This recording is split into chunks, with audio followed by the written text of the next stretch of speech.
Of course you do. Ocala's information station, 1370 WOCA. Ocala.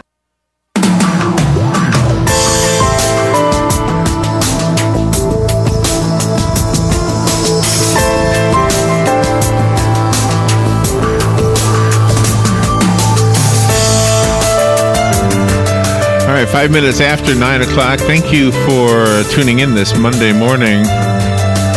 I have a couple of friends, Robin, and they used to be married to each other, and they're not married anymore. And that's probably not so unusual. But it seems like to me, anybody that I've ever known that was divorced, I ended up being friends with one of the two and somehow lost touch with the other one. But in this one couple's case, I don't know if you can really call them a couple if they're not together anymore, but they've always remained friends. And so it's...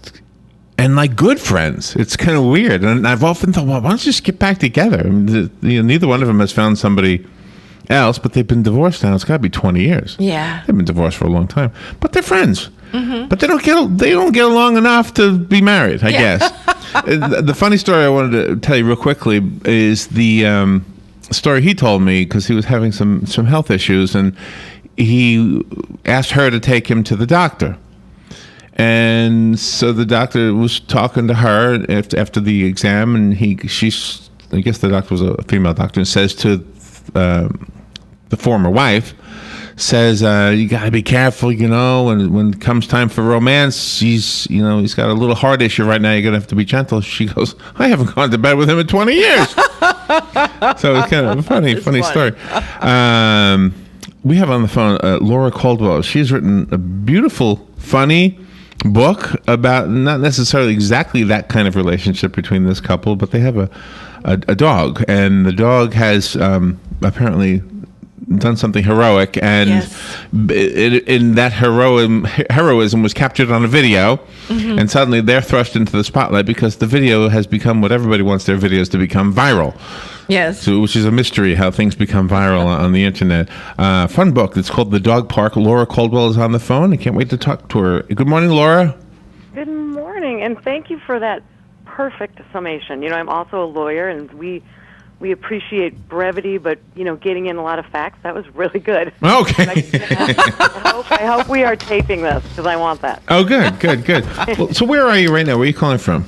I'm in Chicago, in the Gold Coast, and I'm sitting with my dog looking out at the patio. It's going to be 92 degrees. We haven't really had a warm summer in Chicago, and so normally at this point, if it's hot, people are griping because we like to just complain about Chicago weather, but we never leave. But today it's going to be 92 and steamy, so I'm seeing people going to the beach and taking their kids to school, but heading off with their bikinis. So it's pretty fun right now. All right. So and are you similar to the couple in the book? Well, it is. I do have an ex-husband with whom I share a second home. It was kind of in the couple in my book, Jessica and Sebastian. They've had just various issues that kept coming up, and it's so interesting. I heard your story about your friends, and I know what you mean about those couples who get along so well. You're like, I don't get it. Why did you ever? Yeah. I don't see that, and they haven't seemed to found anyone else. Well, this couple is a couple years post-divorce, and they're just settling into being friends, kind of, again. But they share joint custody of their dog. And in my case, with my ex, we could not, just like people with their dogs these days, you're breaking up, you're trying to be adults about it, but you have this dog, this creature that you got together. And where's the dog going to go? So what's literally happening as a legal trend around the country is that people are sharing joint custody of their dogs. And there's a whole raft of legal stuff that goes with that. But I just thought that would be such an interesting current place to start, a beach book. So as you said, they're sort of settling into this. Here's the dog for your week. Okay. It's kind of funny. So the dog. Are we allowed to tell you what the dog does, or does that spoil the book? Yes, it happens. No, thanks for asking. You should have a separate, just like all authors show. You're good. I so appreciate that. But what happens at the beginning of the book is that Sebastian, he's a journalist. He's off to do a story overseas. It's actually, I've been kind of watching, just agonized with the reporters that have been kidnapped because this is a reporter who works overseas a lot, and so he's about to go off on a trip. He drops off the dog and to Jessica, and he says, "All right, enough of this." And he has a bag, and in the bag is a leash. And that leash is blue, but it has gold stars all over it, which she put on just to tweak him. She's a stylist, and she knows there's nothing worse than I would be nothing worse than him walking around town with a bedazzled dog. So whenever she drops him off, they have keys. She drops him off, puts the dog in, and runs. And so it's the only leash he has. And she'll take. So anyway, the dog. She then takes the dog. They go off for a walk, and the dog. She puts the leash back on the dog. He ends up saving a kid on the street that's about to be hit by a car. And with this leash streaming behind him with the gold stars and the blue leash, they call him Super Dog because he tackles this kid before she can get hit by a car. And within a half an hour, the video of it is up on YouTube and trending. Yeah, and it would be. I mean, in fact, if I searched for one, I might find something like that. There was if you go to my website, we did a little mock-up, and it's right on my homepage, lauracaldwell.com. Is it going viral? It is now after I talked to you. We're all going to tweet, right? I'm going to it right now. Yeah. Yes. Okay. So we this is the starting point. Do we fall in love with both of these characters and then want them to, like with my friends, we always secretly want them to get back together, or? That's so nice. I think in this case, we're predominantly in the perspective of the wife, and she has decided it's time to get over him. So from her point of view, she's looking to date, and in fact, she meets this really hot blonde guy, and something starts up.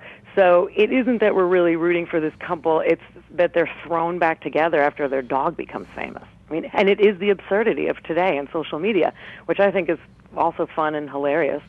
But don't we always secretly hope whenever there's a hot other person that they're hot to look at, but they're really just a ditz, whether it's a guy or a girl? Don't we always hope that? Like, oh, you found somebody hot, huh? Well, it's going to turn out no brains, right? Because you're a little jealous, because you're a little like, I hope that can't work out the way it looks like it's working out. Well, jealous on behalf of somebody else. Like you want, oh, come on.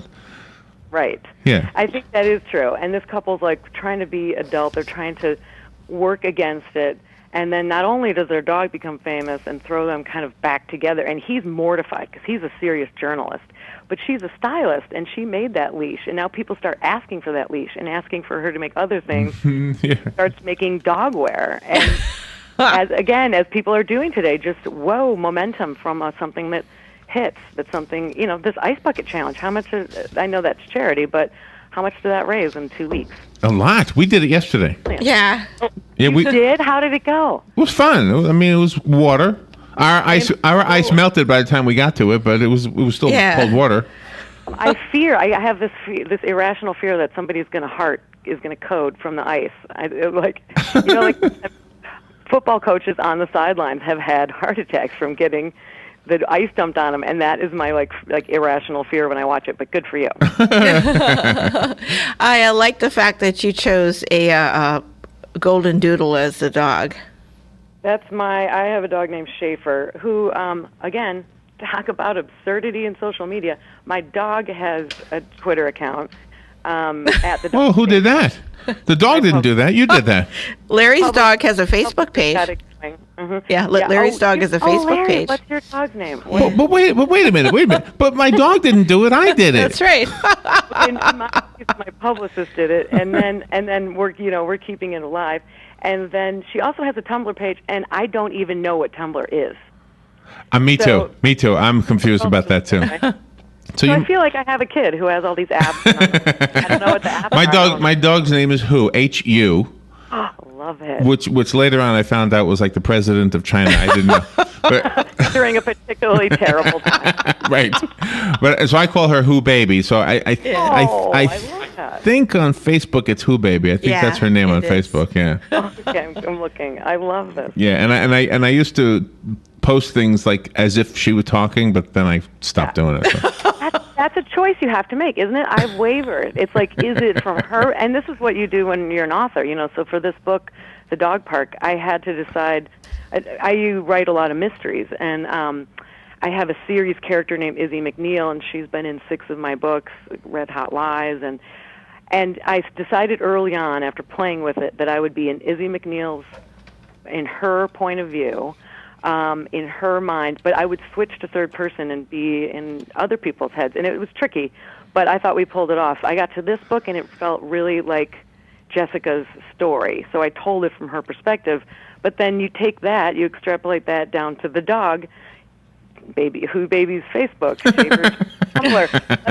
Would they say it or would we say it? And is it too precocious? Is it too, you know what I mean? Oh, wow. This is just a delightful conversation we're having, Laura. Can you hang on? We've got to do a weather and a couple of commercials, and we'll be back, okay? Love to. I'm so glad we scheduled you for more time than usually when we have novelists. It's like, okay, 10 minutes. We don't want to say too much about the book because that's the whole fun of reading a book is to uncover everything on your own. But we're kind of all over the map with you. I think I wanted to pick your brain a little bit about the Innocence Project too. Love to. So can we do that? Okay, we'll take a little break and we'll be right back. The weather is brought to you by myfwc.com. Safe boating is no accident. Watch for rough surf and rip currents along the coast through Wednesday. Clouds and sun, breezy and not as hot today with a passing shower or two. Our high 88 to 90. Partly cloudy tonight, a passing shower late near the coast, low 71 to 79. Breezy still tomorrow with clouds and some sun, a thunderstorm in spots, high 88 to 91. Sun and clouds Wednesday, high 88 to 91. From the Florida Weather Center, I'm meteorologist Steve Travis. This weather brought to you by A&A Lockdock. Did you know that most break-ins happen during bad weather because it masks the sound? Don't be another victim. Protect your home and business today. Call A&A Lockdock, 352-867-1965. That's 352-867-1965. The hottest CD deal this summer is with Florida Credit Union. Our summer CD special includes a short 25-month term combined with 1.51% APY. Take advantage of this high-yield CD special. Offer good through Saturday, August 30th, 2014. In DeLand, call 386-738-4717. In Ocala, call 352-237-8222. Florida Credit Union, connecting your money to your life. Federally insured by the NCUA. Offer subject to change at any time. $10,000 minimum. Are you tired of not using your home's outdoor space for entertaining or relaxation because of all the bugs and leaves? Consider adding a beautiful screen room or glass enclosure. We are Superior Aluminum and Design, a family-owned and operated business with 20 years experience in the aluminum industry, and we are accredited by the Better Business Bureau. If you appreciate superior workmanship, call Superior Aluminum and Design at 817-8058 or visit us on the web at superiораluminumdesign.com. Hospice of Marion County has an urgent need for volunteers to share a conversation with someone, run errands, hold someone's hand. All you need is a willingness to help others. Our volunteers believe the blessings they receive far exceed the services they offer. Will you consider serving, caring, and making a difference? Call today, 873-7441. Hospice of Marion County, making more moments of life possible. Hi, this is JP from Penn Flooring here in Ocala. I would like to invite you to come in and visit our spacious showroom where we have solutions for every style and budget. From wall-to-wall carpet to hardwood floors and tiles, we have an unsurpassed selection of flooring. At Penn Flooring, we've provided quality customer service with a family touch for over 25 years. Visit our website at pennflooring.com or come by our showroom, 1201 Southwest 17th Street, just over the bridge. Penn Flooring, quality customer service with a family touch. WWOCA,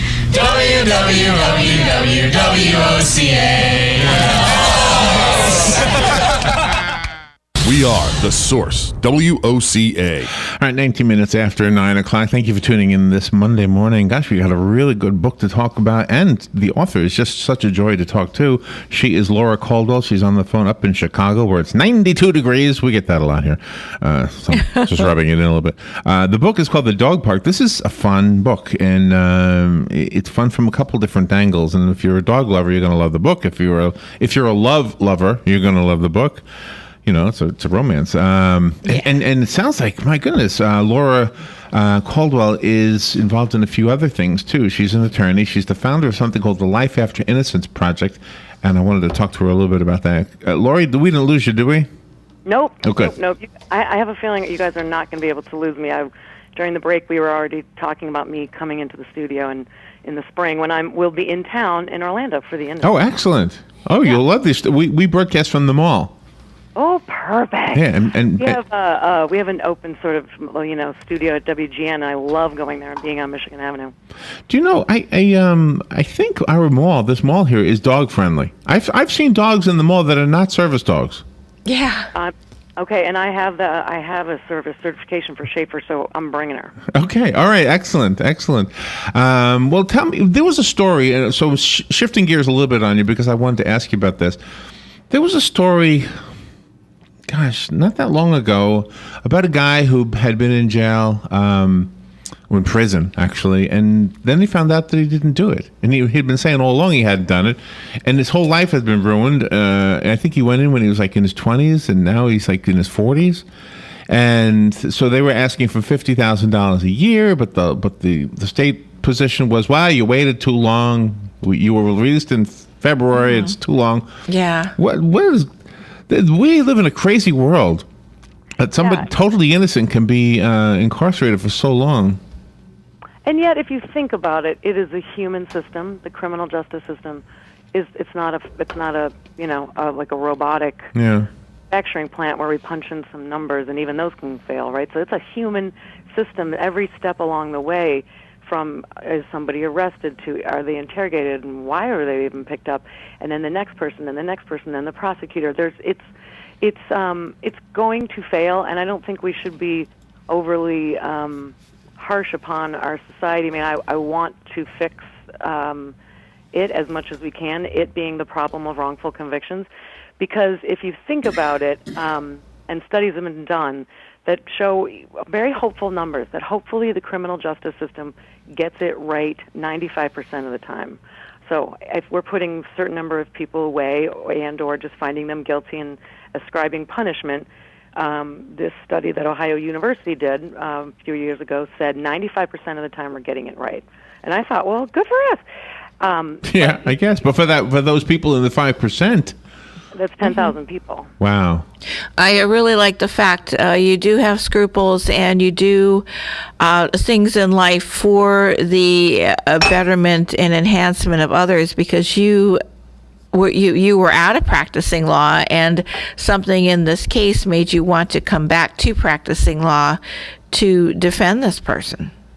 Yeah, I used to represent doctors who were sued for medical negligence, and then I started writing and was able to, get a career in writing and a book contract. So I was just being an author mostly when I did some research and found a case of a kid here in Chicago who had been 19 when he was picked up for witnessing a fight. They had thought that he'd been in it, but he in fact had walked away, as all the witnesses said. But he was there, and so, we understood why he got arrested.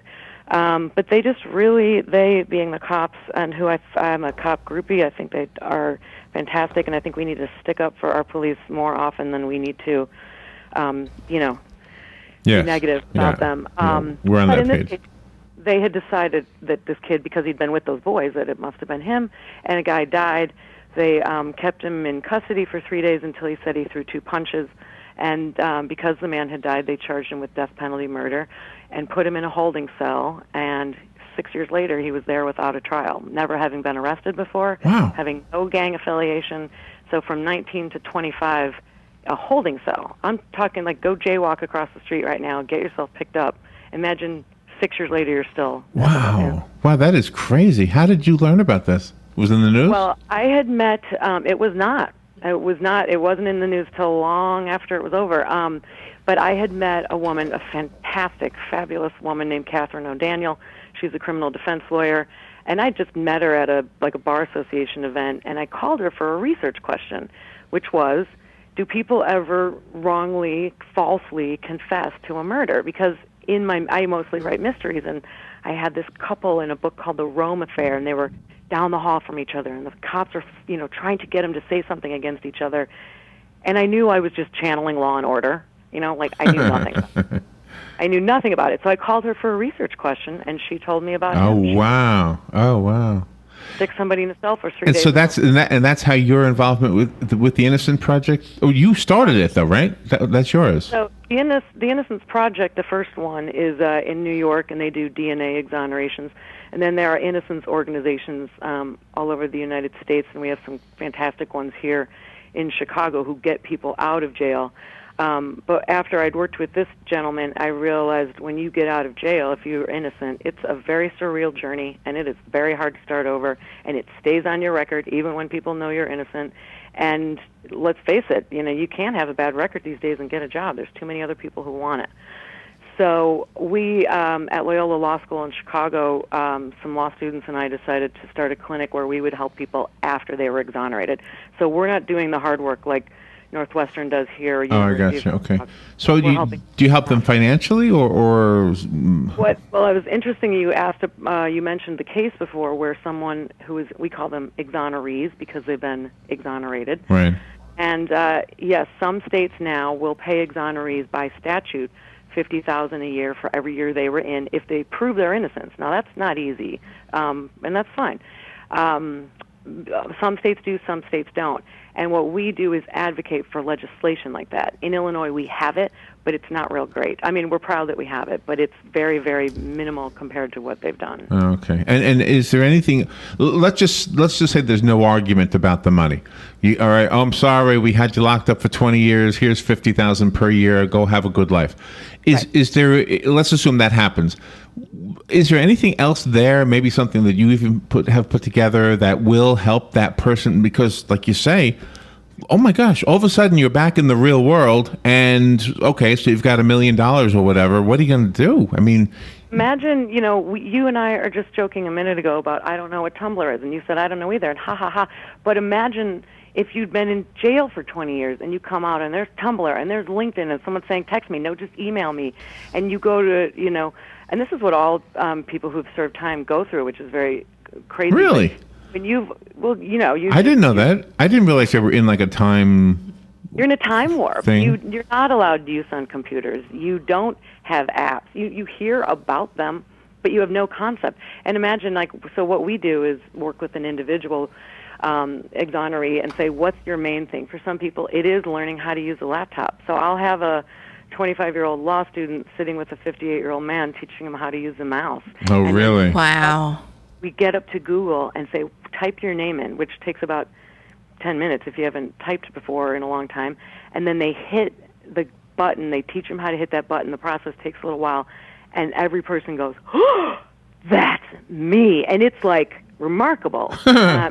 And remember when you first started dialing into the internet many years ago? Yeah. What is this stuff?